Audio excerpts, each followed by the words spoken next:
안녕하세요. 한문 시간입니다. 오늘의 수업 주제는 비우입니다. 오늘의 미리 알아둘 한자 빠르게 살펴보겠습니다.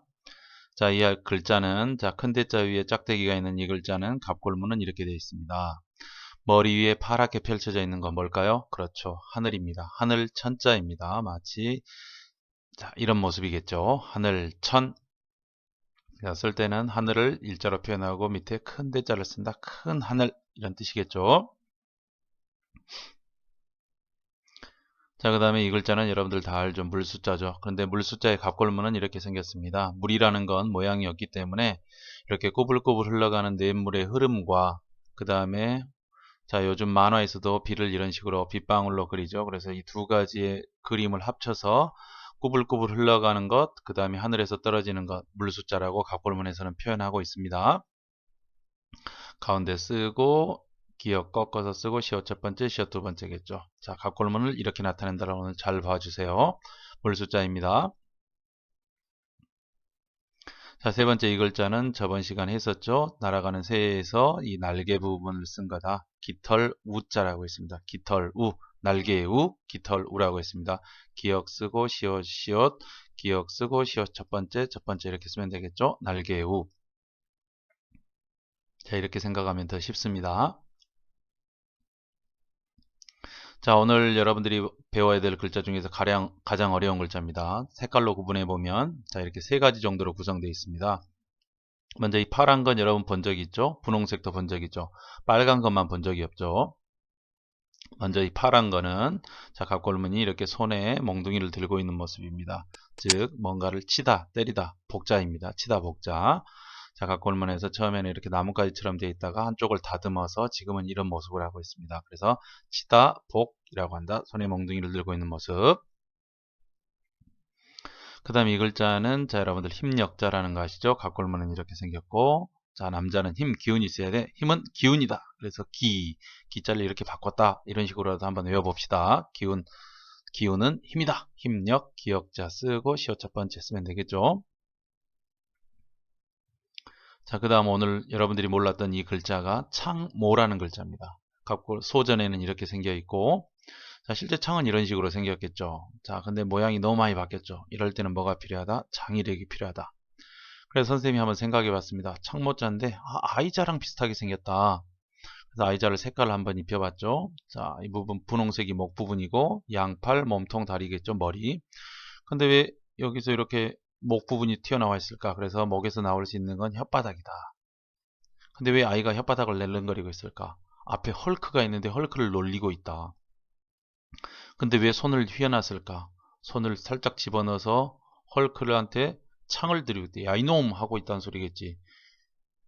그래서 이렇게 된다. 이런 모양 아이자랑 비슷하게 생겨 있으면 여러분 앞으로 창모자라고 기억해 주십시다. 아이가 창을 몰래 숨겨두고 헐크에게 메롱메롱 하고 있는 모습이다. 창모라고 생각해 주면 좋겠습니다. 기역자 꺾어 쓰고 시옷 두 번째 다시 기역자 꺾어 쓰고 D라인 쓰고 시옷 첫 번째 이렇게 쓰면 아이자랑 비슷한 이 글자는 창모라고 기억해 주세요. 그래서 이 세 개 글자 창모와 칠복과 힘력자 한 사람은 창을 들고 한 사람은 몽둥이를 들고 왜 있을까요? 왜 힘이 들어가 있을까요? 그렇습니다. 이 두 사람이 서로 싸우는 것일 수도 있지만 아마 공동의 적인 멧돼지를 싸우기 위해서 한 사람은 창으로 한 사람은 몽둥이를 들고 힘쓰고 있다는 뜻의 힘쓰다 무자가 되겠습니다. 힘쓸 무, 힘쓸 무. 좀 복잡하지만 여러분들이 창모자만 안다면 쉽게 느낄 수 있는 글자겠죠. 힘쓸 무 꼭 알아두세요. 오늘의 수업 시작하겠습니다. 비란 무엇일까요? 비라는 걸 정의해보면 그러겠죠. 하늘에서 떨어지는 물이 천둥이 치고 하늘에서 떨어지는 비가 물이 되겠죠. 갑골문에 지금 한자에서는 비우자를 이렇게 씁니다. 비우라고. 갑골문에서는 이렇게 표현되어 있습니다. 여러분 보면 빨간색이 하늘이겠죠. 하늘에서 떨어지는 빗방울들. 지금 글자랑 비교하면 이렇게 되죠. 하늘에서 떨어지는 걸 비라고 하였다. 근데 지금 글자랑 비교해보면 하늘, 물방울, 비우. 근데 이 까만색은 뭘까요? 좀 더 소전대를 보면 아마 하늘에 무조건 비가 오는 건 아니겠죠. 하늘에 먹구름이 끼어서 비가 오죠. 그래서 아마 먹구름 이렇게 생각을 해주면 좋겠죠. 그래서 하늘에서 하늘에 먹구름이 잔뜩 하늘을 뒤덮으면 거기서 떨어지는 물방울 이렇게 생각하면 되겠죠. 여기 파란색이 물 숫자의 갑골문과 똑같죠. 그래서 하늘에서 떨어지는 빗방울이 부다 쓸 때는 빼기 쓰고 일자 기역 일자 시옷 두 번째 짧게 두 번째 짧게 쓰면 되겠죠. 비우라고 한다. 자, 그러면 오늘 알아둘 날씨와 관련된 한자는 항상 구성이 이렇게 되어 있습니다. 윗부분은 비우자로, 아랫부분에는 여러분이 나타내고 싶어하는 그 날씨의 특징을 적는다. 무슨 소린지 잘 감이 안 오나요? 그러면 실제 예를 한번 봅시다. 자, 이 글자는 뭘까요? 자, 위에 비우자가 있으니까 날씨와 관련된 글자다라는 겁니다. 일단 갑골문을 한번 볼까요? 갑골문은 이렇게 생겼습니다. 여기서 이 파란색 두 개는 뭘까요? 그렇죠. 하늘일 수 있겠죠. 하늘에 회오리처럼 돌아다니는 거 뭘까요? 하늘의 회오리처럼. 그렇죠. 구름이라는 게 완전 동그란 게 아니고 이렇게 길쭉하게 이런 모습이기 때문에 삼각형에 가깝게 바꿨겠죠. 그래서 이렇게 쓰면 이거는 뭐가 된다? 구름 운자가 됩니다. 자, 하늘에서 타원형으로 이렇게 돌아다니는 물체 구름운이라고 합니다. 지금 현재 중국 사람들은 복잡하니까 이 밑에 부분만 써가지고 구름운자라고 합니다. 이게 정자, 이게 간자가 되겠습니다. 구름운이다. 자, 그 다음에 이 글자는 뭘까요? 자, 이 글자도 마찬가지로 기상과 관련된다는 거겠죠? 자, 밑에 우리가 손 배울 때 나왔었죠. 손 모양 중에 한 가지죠. 그러면 이 글자는 뭘까요? 어떤 날씨길래 손과 관련이 있을까요? 라고 생각할 수 있겠지만 갑골문을 한번 보면 갑골문은 이렇게 되어 있습니다. 깃털이 있고 깃털 사이로 빗방울 같은 게 떨어지고 있습니다. 하늘에서 깃털처럼 떨어지는 거, 빗방울처럼 떨어지는 거 뭐가 있을까요? 뭐가 있을까요? 그렇죠. 눈입니다. 눈을 갑골문을 그린 사람들은 이렇게 표현하고 있는 것입니다. 지금 이 날개의 모습이 조금 지금의 마치 손처럼 바뀌어 있죠. 그렇지만 이거는 뭐라고 한다? 눈설이라고 한다. 하늘에서 새의 깃털처럼 팔랑벌거리면서 떨어지는 것. 그렇지만 그럼 왜 기두자 모양이 조금 잘못 바뀐 거겠죠? 기두자를 원래대로 쓰면 이렇게 쓰고 이렇게 써야 되는데 그 모습이 조금 바뀌었다라고 볼 수 있겠죠. 그렇지만 여러분들은 더 쉽게 그냥 눈이 오니까 아이들이 손으로 눈을 뭉쳐서 가지고 논다. 그래서 손 모양 비슷한 게 들어가 있다. 그렇게 기억해 주면 더 좋겠죠. 지금 글자만 모양을 보고 판단을 한다면. 자, 그 다음에 이 글자는 뭘까요? 자, 이 글자는 왜 힘쓸 무자가 들어가 있을까요? 안개 무자라고 합니다. 여러분들 아침에 안개가 끼면 그렇죠. 자, 안개가 끼지 않았을 때는 금방 갈 수 있는 길도 안개가 끼면 앞이 잘 보이지 않기 때문에 헤치고 나가려면 힘이 들죠. 그래서 마치 창으로 막 이렇게 안개랑 싸워서 이기는 그런 모습이겠죠. 그래서 힘쓸 무자를 썼다. 이렇게 기억을 해주면 되겠습니다. 자, 이 글자는 뭐죠? 밑에 있는 거는 저번 시간에 발 했을 때 배웠던 무슨 글자죠? 그렇죠. 길로자죠. 길로자랑 있는 이거는 이슬로라고 합니다. 그러면 왜 이슬을 나타내는데 길로자가 붙어 있을까? 아직까지 정확한 이유는 모르겠지만 선생님은 시골에서 학교 다닐 때 아침에 일찍 학교를 가면 길가 풀잎에 이렇게 이슬이 맺혀 있었죠. 그래서 이 길로자를 썼을까요? 잘은 모르겠지만 하여튼간 밑에 길로자가 들어가면 이슬로라고 한다. 단순히 발음만을 위해서 들어갔을지 어떤 뜻이 있을지 정확한 건 알 수 없지만 여러분들이 길가 풀잎에 맺혀 있는 이슬 이렇게 생각해 주면 좋겠습니다.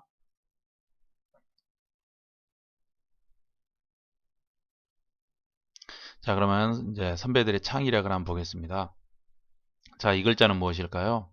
자, 비우자가 있으니까 기상현상이고 밑에 어떤 기상현상인데 받전자로 표현을 했을까요?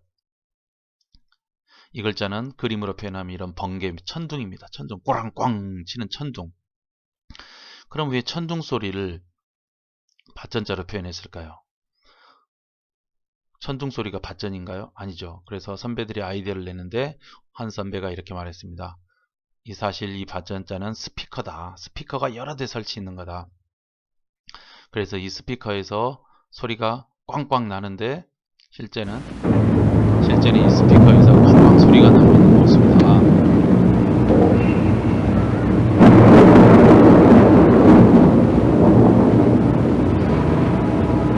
근데 이 스피커가 사라져버린 모습이 마치 받전자처럼 남아있다 이렇게 말을 하더라고요. 참 멋진 상상력이라고 할 수 있겠죠. 천둥네. 스피커가 여러 대 설치 있는 모습이 발전차처럼 보이는 거다. 이렇게 한번 생각해 봅시다. 자, 그 다음 이 글자는 뭘까요? 자, 이 글자는 자, 밑에 아까 천둥래자의 밑에 꼬리가 달려있는 모습이죠. 자, 이거는 번개전자라고 합니다. 번개전자. 불빛 있죠. 불빛. 자, 그러면 왜 이렇게 생겼을까? 그 선배의 또 생각입니다. 보통 요즘에 번개를 이런 식으로 그리죠. 근데 번개를 칠 때는 항상 천둥이 치죠. 그래서 천둥 소리가 나고 나면 그 다음에 불빛이 번쩍 하는 이런 거죠. 불빛이 번쩍하고 천둥 소리가 나기도 하고. 자, 그래서 이 모습을 그대로 쓰면 너무나 그림 같기 때문에 이걸 살짝 번개를 생략해서 이렇게 쓴 게 아닐까라고 말을 했습니다. 자, 그래서 물론 갑골문으로 설명을 하면 번개의 모습이라고 하지만 지금 갑골문 모습과 지금 글자가 너무 다르기 때문에 여러분 나름대로의 상상력이 필요하다고 보겠습니다. 자, 그래서 번개의 모습을 이렇게 썼다. 한번 생각해보면 좋은 상상력이겠죠. 자, 그 다음에 이 글자는 뭘까요? 자, 밑에 글자는 보면 여러분 1학기 때 있던 나무목과 눈목이 있으면 서로 상자라고 있었죠. 자, 이거는 서리 상자가 됩니다. 여기서 단순히 소리만 나타냈을까요? 자, 설이라는 게 이렇게 가을에서 겨울로 넘어가는 초겨울에 이렇게 식물들 이파리에 얼음처럼 맺히는 겁니다. 자, 식물들 마치 살얼음 낀 것처럼. 자, 그러면 이렇게 왜 이렇게 나뭇 이파리를 이렇게 표현했을까요? 자, 그래서 그 선배의 아이디어는 이겁니다. 자, 여기서 이거는 눈목자가 아니라 냉장고다. 마치 냉장고에 살얼음이 끼는 것처럼 나무의 이파리에 살얼음이 껴있는 모습이다. 그래서 설이다. 이렇게 설명을 하더라고요. 자, 서로상자가 단순히 서리상의 발음만을 위해서 들어갔을까? 아니면 다른 이유가 있을까? 아직까지 정확하게는 모르지만 여러분 나름대로 여러분의 창의력을 발휘해 봤으면 좋겠습니다. 자, 한 발 더 들어가 보겠습니다. 자, 이거 뭐라고 읽어야 될까요? 그렇죠. 설상가상이라고 합니다. 눈 위에 서리가 더한다. 무슨 뜻일지 여러분 사전에서 한번 찾아보세요. 설상가상. 자, 다음 신문기사를 한번 봅시다. 키움이라는 야구팀이 NC에게 서력을 했다. 10대 7로 이겼다는 소리죠. 서력이라는 건 한자로 어떻게 쓸까요? 서력이란 말이 무슨 뜻인지는 알죠. 치욕스러운 거를 씻었다는 소리입니다. 그 전날은 뭐 10대 빵으로 졌는데 그 다음날 10대 7로 승리해서 치욕을 씻었다 그 뜻인데 한자로 서력을 어떻게 쓰냐 하면 이렇게 눈설자를 씁니다. 눈설자에 욕될 욕자로. 그런데 왜 눈설자를 쓸까요? 치욕스러운 걸 씻는 거 할 때. 그래서 눈설자에는 씻다라는 뜻도 있습니다. 왜냐하면 더러운 흙에도 하얀 눈이 내리면 깨끗해지기 때문에 마치 깨끗하게 쓸어낸 모습 같아서 눈설자라고도 하지만 씻다, 설이라고도 알고 있어야 됩니다. 설욕이라고 할 때는 눈이 욕보인다가 아니라 욕됨, 치욕스러움을 씻는다 이런 뜻입니다. 자, 그 다음 이런 사람을 뭐라고 하죠? 노숙자라고 하죠. 노숙자는 어떻게 쓸까요? 길로자에 잘숙자에 놈자자를 쓸까요? 길에서 잠자는 사람? 아닙니다. 노숙자라는 건 한자로 어떻게 쓰냐면 이슬로자를 씁니다. 이슬로. 집이 없어가지고 그냥 길가에서 이슬 맞으면서 자는 사람. 그래서 노숙자라고 합니다. 노숙자 할 때는 길로자가 아니라 이슬로자를 써야 됩니다. 또 하나 예를 볼까요? 자, 우리 길가에서 가게가 없어가지고 길가에다 자판을 버리고 파는 사람을 노점상이라고 합니다. 노점상은 어떻게 쓸까요? 길로자를 쓸까요? 길로자에 가게점자를 쓸까? 아닙니다. 이슬로자를 씁니다. 가게가 있으면 이슬을 안 맞지만 지붕이 없어가지고 이슬 맞고 장사하는 사람들. 그래서 이슬로자를 씁니다. 노점상이라고 할 때. 그래서 이슬로자는 어떤 뜻이 있냐면 드러난다라는 뜻이 있습니다. 지붕이 없기 때문에 이슬을 맞는다, 드러난다, 세상이 드러난다. 그래서 우리가 이렇게 모든 걸 노출할 때 이슬로자를 씁니다. 그래서 이슬로에 날출자를 써서 노출이라고 합니다. 그래서 눈설자는 씻다 설자도 된다. 이슬로자는 드러나다 로자가 된다. 이슬을 맞는 상황이란 소리니까 지붕이 있으면 이슬이 안 맞았겠죠. 근데 지붕이 없으니까 집 안이 그대로 드러나겠죠. 그래서 드러날 로자라고 합니다.